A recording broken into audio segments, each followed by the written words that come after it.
Hello everyone and welcome to mister Introdent YouTube channel. आज इस video में हम कल्चरल ज्योग्राफी की बात करने वाले हैं। सबसे पहले हम लोग कल्चर के बारे में जानेंगे, इसको समझेंगे क्या होता है कल्चर, किस तरीके से अलग अलग ज्योग्राफिकल लोकेशंस पे कल्चर बदलता है, और इसी की स्टडी के लिए हम एक नया सब्जेक्ट या फिर एक नया एस्पेक्ट पढ़ते हैं जो कि है कल्चरल ज्योग्राफी। क्या होता है कल्चरल ज्योग्राफी, इसके कुछ इंपॉर्टेंट कैरेक्टरिस्टिक्स या इसके नेचर को समझने की कोशिश करेंगे। इसके बाद में हम लोग देखेंगे कैसे ये एक ह्यूमन ज्योग्राफी का सब फील्ड है या फिर ब्रांच है। इसके बाद हम लोग इसके स्कोप को समझेंगे, यानी सब्जेक्ट मैटर की बात करने वाले हैं। कल्चरल इकोलॉजी क्या होता है, कल्चरल लैंडस्केप्स क्या होते हैं, आइडेंटिटी एंड प्लेस का क्या इंपॉर्टेंस है, या फिर आपकी एथनिसिटी क्या होती है, रेस क्या होती है, इनको इन शॉर्ट हम लोग इसमें समझेंगे।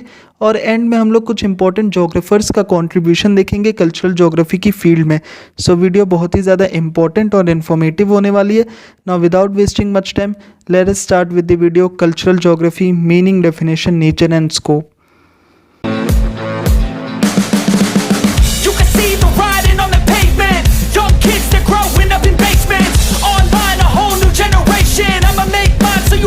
सबसे पहले हम लोग समझेंगे कल्चर क्या होता है। कल्चर यानी संस्कृति, यानी लोगों के कुछ विश्वास, कुछ कस्टम्स, कुछ बिलीव्स, कुछ प्रैक्टिसेस, कुछ लैंग्वेज, आर्ट, या जो चीज़ें लोग अपनी डेली लाइफ में फॉलो करते आए हुए हैं, जो उनके एंसेस्टर्स ने फॉलो किया है, जो वो भी निभा रहे हैं। कुछ ऐसे ट्रेडिशंस हैं या उनका कुछ रिलीजन है, उनका म्यूज़िक है, उनका आर्ट्स है, उनका आर्किटेक्चर है, ये सभी चीज़ें हमारा कल्चर का पार्ट बन जाता है, यानी हमारी संस्कृति बन जाती है।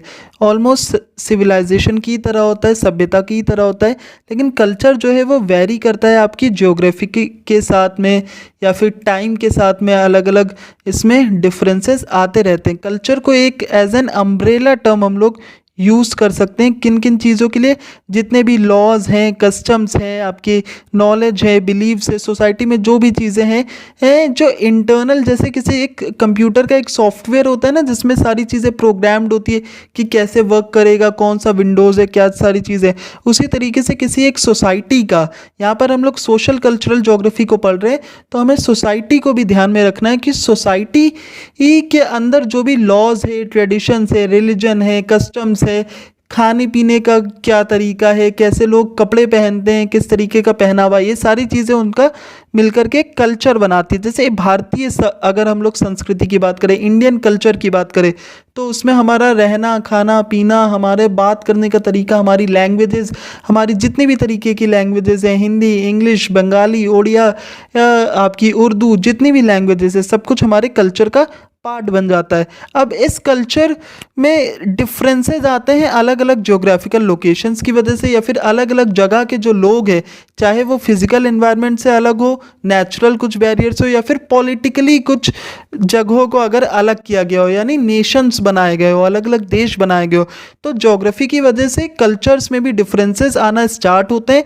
इसी को पढ़ने के लिए या फिर इसी को और डिटेल में जानने के लिए हम लोग ज्योग्राफी की या फिर ह्यूमन ज्योग्राफी की एक सब फील्ड बनाते हैं जिसका नाम है कल्चरल ज्योग्राफी।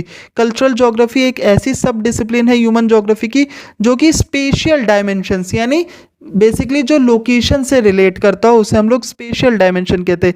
यानी जब लोकेशन की वजह से अलग अलग कल्चर्स फॉर्म होते हैं, तो उसे पढ़ने के लिए हम लोग कल्चरल ज्योग्राफी का यूज़ करते हैं। अब कल्चरल ज्योग्राफी क्या है? ये एक ऐसे टाइप की साइंस है जिसकी मदद से हम लोग अलग अलग तरीके की प्रैक्टिसेस जो हो रही हैं, कल्चरल प्रैक्टिसेस, जैसे जो भी फेस्टिवल्स मनाए जा रहे हैं, जो भी आपके आर्ट एंड कल्चर हो रहा है, या फिर जो लोगों की आइडेंटिटी हम लोग पहचानते हैं कि ये इस रिलीजन का है, इस कल्चर का है, भारतीय है, इंडियन है, एशियन है, किस तरीके से ये कहाँ से बिलोंग करता है, या किस तरीके से लोग अपने थॉट्स को परसीव करते हैं, इन सभी चीज़ों को हम लोग कल्चरल ज्योग्राफी की मदद से समझते हैं। यानी ज्योग्राफी का क्या रोल है किसी के कल्चर को फ्रेम करने में, या फिर कल्चर का क्या रोल है किसी की ज्योग्राफिकल लोकेशन या ज्योग्राफिकल एनवायरनमेंट को फ्रेम करने में, इन दोनों बातों को हम लोग कल्चरल ज्योग्राफी में पढ़ते हैं।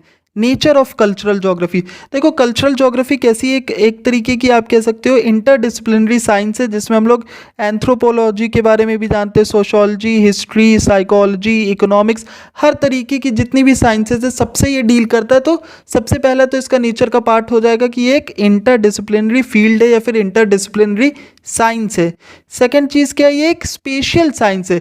अभी हमने बात करी कल्चरल ज्योग्राफी में लोकेशन का इंपॉर्टेंस है, स्पेशल डायमेंशंस की हम बात करते हैं, अलग अलग जगह पर अलग अलग लोकेशंस पे किस तरीके से लोगों के कल्चर बदलते हैं, इस वजह से हम लोग इसे एक स्पेशल साइंस भी कहते हैं।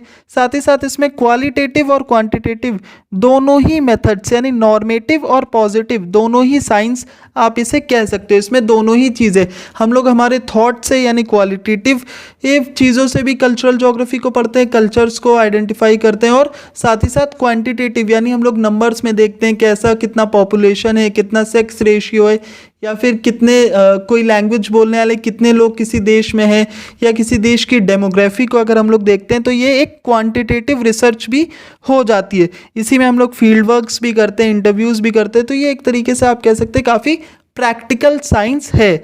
Special as well as temporal science भी आप इसे कह सकते हो। नेक्स्ट चीज़, ये जो चार्ट है ह्यूमन ज्योग्राफी का, जब मैंने ये जितनी भी आपने मेरी वीडियोस देखी होंगी, चाहे वो सोशल ज्योग्राफी हो, चाहे वो पॉलिटिकल ज्योग्राफी हो, चाहे वो आपकी इकोनॉमिक ज्योग्राफी हो, हर टाइम मैंने ये चार्ट ज़रूर डिस्कस किया है, क्योंकि एक बहुत ही इंपॉर्टेंट चार्ट है जिसको आपको अपने एग्जाम्स में इनकॉर्पोरेट ज़रूर करना चाहिए। देखो, कुछ सब फील्ड्स होती हैं, 5 सब फील्ड्स होती हैं आपकी। एक तो सोशल ज्योग्राफी, एक अर्बन, एक पॉलिटिकल, एक पॉपुलेशन, एक सेटलमेंट, और एक इकोनॉमिक ज्योग्राफी। 6 ये जो सब फील्ड्स है ह्यूमन ज्योग्राफी की।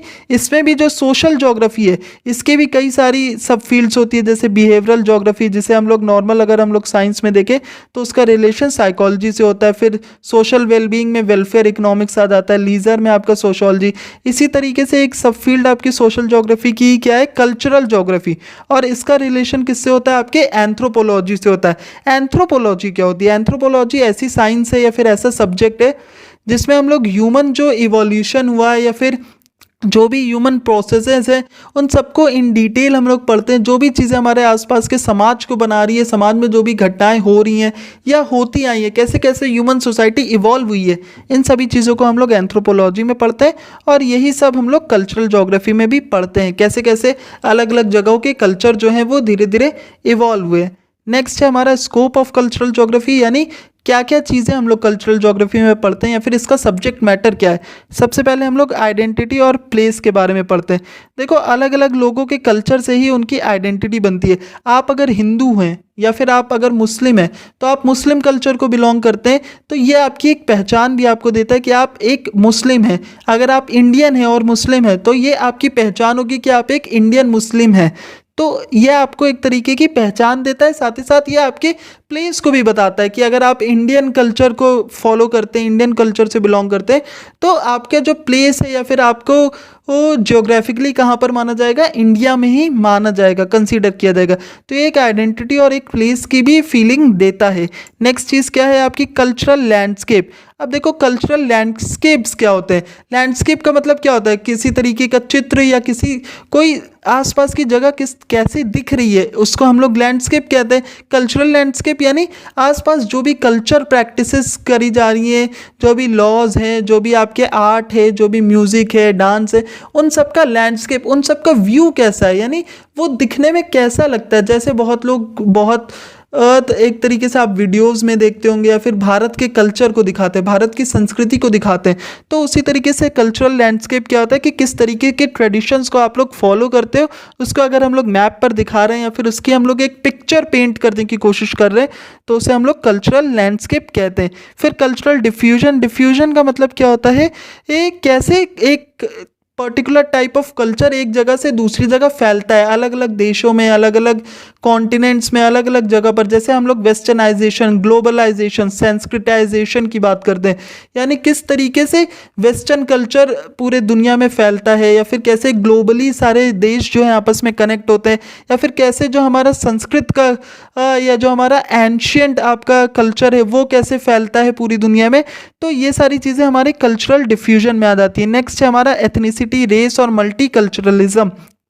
इंडिया में क्योंकि बहुत सारे मल्टी कल्चर्स आप देखते होगे, हिंदुइज़्म भी है, सिख भी है, आपके जैन भी है, और नॉर्थ इंडियन से, साउथ इंडियन से, किसी का फूड अलग है, किसी का लैंग्वेज अलग है, किसी का आर्किटेक्चर आप देखोगे द्रविडियन स्टाइल है, किसी कहीं पर मगध स्टाइल है, कहीं पर तो अलग अलग बहुत सारे मल्टी कल्चर्स भी एग्जिस्ट करते हैं एक ही देश के अंदर। तो उसे भी हम लोग पढ़ते हैं, एथनिसिटी के बारे में हम लोग जानते हैं, रेसेस के बारे में जानते हैं, और भी बहुत सारी चीज़ें, कास्ट, क्लास, इन सबको भी हम लोग कल्चरल ज्योग्राफी में पढ़ते हैं।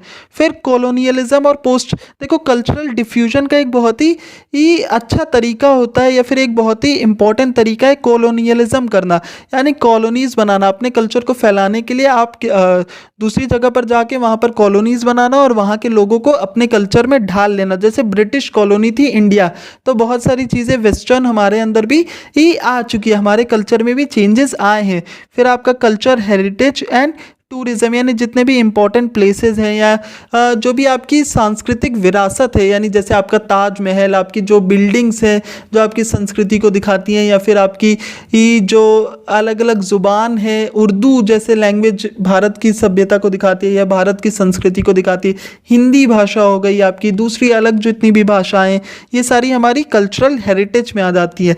और अलग अलग जो भी हमारे इंपॉर्टेंट टूरिस्ट प्लेसेस हैं, आपके ताजमहल की हमने बात कर ली, हमारे कुतुब मीनार की बात कर ली, रेड फोर्ट की बात कर ली, और भी बहुत सारी चीज़ें हैं। कल्चरल इकोलॉजी यानी किस तरीके से अलग अलग कल्चर्स जो हैं अपने अपने एनवायरनमेंट के साथ कैसा रिलेशन रखते हैं, या फिर अपने एनवायरनमेंट के साथ किस तरीके के कल्चर के डायमेंशन से, यानी अलग अलग तरीके के लोग या अलग अलग कल्चर के लोग अपने एनवायरनमेंट के साथ कैसे इवॉल्व होते हैं या फिर कैसा रिलेशनशिप रखते हैं, इसको हम लोग कल्चरल इकोलॉजी या एनवायरमेंटल एथिक्स में पढ़ते हैं। नेक्स्ट चीज़ हमारी क्या आती है, religion, language and sacred spaces.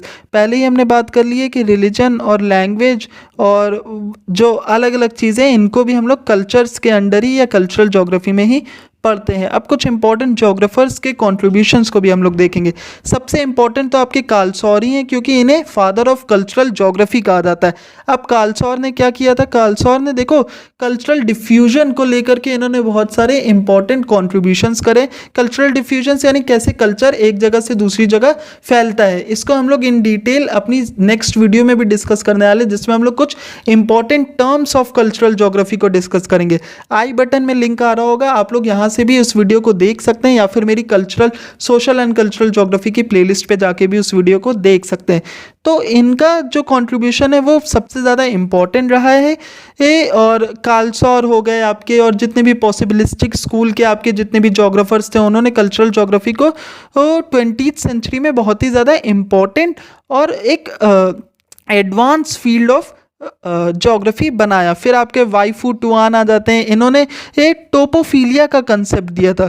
टोपोफिलिया क्या होता है, आपका लव ऑफ प्लेस, यानी किसी जगह को लेकर के आपको प्यार हो जाना, या फिर कोई प्यारी सी जगह या ऐसी इंपॉर्टेंट जगह, अलग अलग रीजन्स में इन्होंने बात करी है। स्पेस एंड प्लेस का कंसेप्ट, ये भी हमारी सोशल ज्योग्राफी की वीडियो में आपने देखा होगा कि कैसे स्पेस जो है वो प्लेस से अलग होता है, तो इसको भी हमने ऑलरेडी डिस्कस करा हुआ है। ये सारी चीज़ें इन्होंने कंट्रीब्यूट करी। फिर आपके डेविड हार्वे, इसके अलावा भी जैसे पॉसिबिलिस्टिक स्कूल के विडाल डिला ब्लाश थे या रैडजल थे, इन्होंने भी कहीं ना कहीं जो आपकी कल्चरल ज्योग्राफी है उसमें अपना अपना योगदान दिया है। फिर डेविड हार्वे ने क्या दिया, इन्होंने स्पेशल जस्टिस की बात करी है। स्पेशल जस्टिस यानी किस तरीके से लोकेशन पर जस्टिस भी डिपेंड करता है, कैसे अलग अलग कल्चर्स में, अलग अलग जगहों पर, अलग अलग ज्योग्राफीज में जस्टिस देने के जो पैरामीटर्स हैं वो भी अलग होते हैं। कैसे सोशल इनइक्वालिटीज डेवलपिंग नेशंस में थोड़ी कम है, अंडर डेवलप्ड में थोड़ी ज़्यादा है, और आपके डेवलप्ड नेशंस में काफ़ी कम है, या किस तरीके से जो पॉलिटिकल आपके चीज़ें होती रहती हैं उसकी वजह से जो कल्चर है वो भी आपका रिकॉन्स्ट्रक्ट होता रहता है। फिर आपके एडवर्ड सेड है, इन्होंने ओरिएंटलिज्म का कंसेप्ट दिया था। देखो हर एक चीज़ को मैंने हाईलाइट करी है कि किस ज्योग्राफर के कंट्रीब्यूशन में क्या चीज़ सबसे इंपॉर्टेंट है। सबसे पहले कालसौर में हमारा कल्चरल डिफ्यूजन इंपॉर्टेंट है, इनके में हमारा टोपोफिलिया इंपॉर्टेंट है, या फिर स्पेस और प्लेस का कंसेप्ट इंपॉर्टेंट है। डेविड हार्वे में हमारा स्पेशल जस्टिस का कंसेप्ट इंपॉर्टेंट है, और इनके में हमारा ओरिएंटलिज्म का भी कंसेप्ट बहुत इंपॉर्टेंट होता है।